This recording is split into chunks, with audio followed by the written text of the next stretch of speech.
یہ واقعہ جو اب سنانے لگا ہوں، اس واقعے پہ آج کی مجلس ختم ہو جائے گی، اس واقعے کے عینی شواہد زندہ ہے۔ جس بندے نے واقعہ سنا ہے یوٹیوب پہ، اگر آپ کہیں گے میں آپ کو ویڈیو لنک بھی بھیج دوں گا۔ جب یہ صدام ملعون گیا عراق سے، لیکن وہاں پر چاروں طرف داعشی ٹائپ کے لوگ، دشمنان علی ٹائپ کے لوگ، وہ آ گئے، بم دھماکے، شیعوں کو قتل کرنے، سارے سلسلے وہاں چلے۔ نجف سے ایک طالب علم نکلا، بہیئۃ متنکرہ، ایسی کنڈیشن میں کوئی پہچانے نہیں، ظاہر اس زمانے میں عمامہ و قبا کے ساتھ نکلنا بڑا عذاب تھا، تو اس نے اپنے عمامہ عبا قبا وغیرہ تھیلی میں ڈالا، گاڑی میں بیٹھا، کیا وہاں پہ بولتے ہیں 17 سیٹر جو ہوتی ہے، اور روانہ ہو گیا۔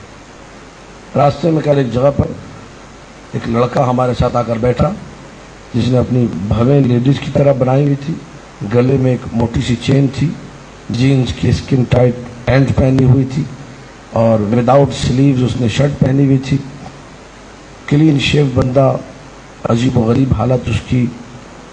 تو کہہ رہے میں نے اس کو دیکھ کے جو ہے اگنور کر دیا، اس سے کوئی بات نہیں کی، منہ دوسری طرف کر لیا۔ گاڑی چلنے لگی، تھوڑی دیر کے بعد لطیفیہ ایک جگہ ہے بغداد کے قریب، لطیفیہ کا چیک پوسٹ آیا سیترا، پتہ چلا کہ یہ فوج کا چیک پوسٹ نہیں، یہ داعشیوں کا چیک پوسٹ ہے۔ سب کو اتار رہے وہاں پر۔ بڑی سی ایک تصویر جو آپ لوگوں نے دیکھی ہوگی عراق میں، جو امیر المومنین کی شریح کی تصویر ہے، ہر ایک سے کہہ رہے کہ علی کو گالی دو، اس تصویر پر نعوذ باللہ تھوکو تو تمہیں جانے دیں گے، ورنہ تو مار دیں گے۔ یہ طالب علم نجف کا طالب علم بھی موجود ہے، زندہ ہے، آپ اس سے رابطہ کر کے سارے ریکارڈ حاصل کر سکتے ہیں، وہ بندہ بھی زندہ ہے جو لڑکا ساتھ میں تھا۔ طالب علم کہتا ہے لوگ سب اترے، تو اس لڑکے نے جسے میں انتہائی برا سمجھ رہا تھا، انتہائی واہیات سمجھ رہا تھا، اس نے کہا شیخنا مسئلہ شرعی کیا ہے، ہم نے کیا کرنا ہے؟ شیخنا حکم شرعی کیا ہے؟ یہ کہہ رہے کہ اس تصویر کو تھوکو، علی کو گالی تو جان چھڑاؤ جاؤ۔ کیا کروں میں؟ حکم شرعی، شارع مقدس کا حکم کیا ہے، شریعت کیا کہتی ہے؟ نجف کے طالب علم نے کہا کہ دیکھو مولا علی نے حدیث میں ارشاد فرمایا کہ مجھ سے کبھی بیزاری کا اظہار نہ کرنا، اگر تمہیں گالی دینے کو کہا جائے، اپنی جان بچانی ہو، گالی دے کے جان چھڑا لینا، یہ حدیث معصوم ہے، تو لہذا میں بھی اپنی جان چھڑاؤں گا، گالی دینے کو کہہ رہے دے دو۔ اور یہ شبیہ کی تصویر جو ہے پتہ نہیں کس نے بنائی ہے، اس کی کوئی حقیقت نہیں ہے، کوئی اصل نہیں ہے، کوئی اساس نہیں ہے، ہم مولویوں کی باتیں ایسی ہی ہوتی ہیں، تو لہذا کوئی مسئلہ نہیں ہے، تم کچھ اور سمجھ کے تھوک دو، جان بچاؤ، جان بچانا زیادہ قیمتی ہے۔ اس نے کہا اچھا آپ یہی کریں گے؟ کہا ہاں میں یہی کروں گا۔ اس نے اپنا والیٹ نکالا، اپنا موبائل نکالا، اپنی ساری چیزیں نکالی، کہا یہ امانت ہے، بغداد میں فلاں جگہ پہنچا دینا۔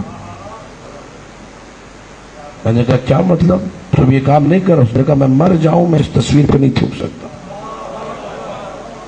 یہ ہے عشق علی ابن ابی طالب، میں مر جاؤں میں گالی نہیں دے سکتا۔ کہہ رہے میں دیکھ رہا تھا، وہ آگے گئے، انہوں نے کہا گالی دو اور چھوکو۔ اس نے کہا گالی فلاں فلاں فلاں کو ہے، تمہارے اوپر لعنت ہے، تم سارے حرام زادے ہو، علی کے دشمن ہو۔ 4-5 انہوں نے فائر کیے، وہیں پہ گرا، اور کہہ رہے میں 1 ہفتے تک سکتے کے عالم میں رہا۔ وہ نوجوان جسے میں برا سمجھ رہا تھا، اس کی محبت کیا اور میں کہاں کھڑا ہوں۔ کہہ رہے کہ 1 ہفتے بعد جب میرے حواس تھوڑے بہتر ہوئے تو میں بغداد کے اس ایریے میں گیا جہاں پر جو ہے اس نے ایڈریس دیا تھا کہ میری فیملی موجود ہے، یہ میرا والیٹ، یہ پیسے، یہ شناختی کارڈ، یہ ساری چیز وہاں پہنچا دینا۔ کہہ رہے وہاں اس گلی میں جب میں پہنچا تو ایک بچی چھوٹی سی گلی میں کھیل رہی تھی۔ میں نے اس سے کہا کہ یہ تصویر ہے، کہاں ہے گھر؟ اس نے کہا یہ میرے بابا ہے، ابھی میں بلا کے لاتی ہوں۔ میں سمجھا یہ بچی دیوانی ہو گئی ہے، موت کی خبر مل گئی ہوگی، کیا ہوا ہوگا، میں انتظار کرنے لگا۔ اچانک ہی دیکھا وہی شخص جسے میرے سامنے گولیاں ماری گئی تھی، وہ ایک بیساکھی کے ساتھ باہر آ رہا ہے۔ میں نے اس کو دیکھا، اس نے مجھے دیکھا، زارو قطار رو دیا۔ میں نے کہا کیا ہوا؟ اس نے کہا اندر چلو میں تمہیں سناتا ہوں کیا ہوا۔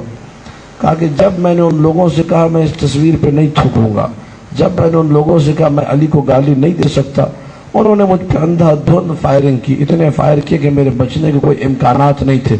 جیسے ہی فائر ہوئے تمہیں دکھائی دیا ہوگا کہ خون نکل رہا ہے،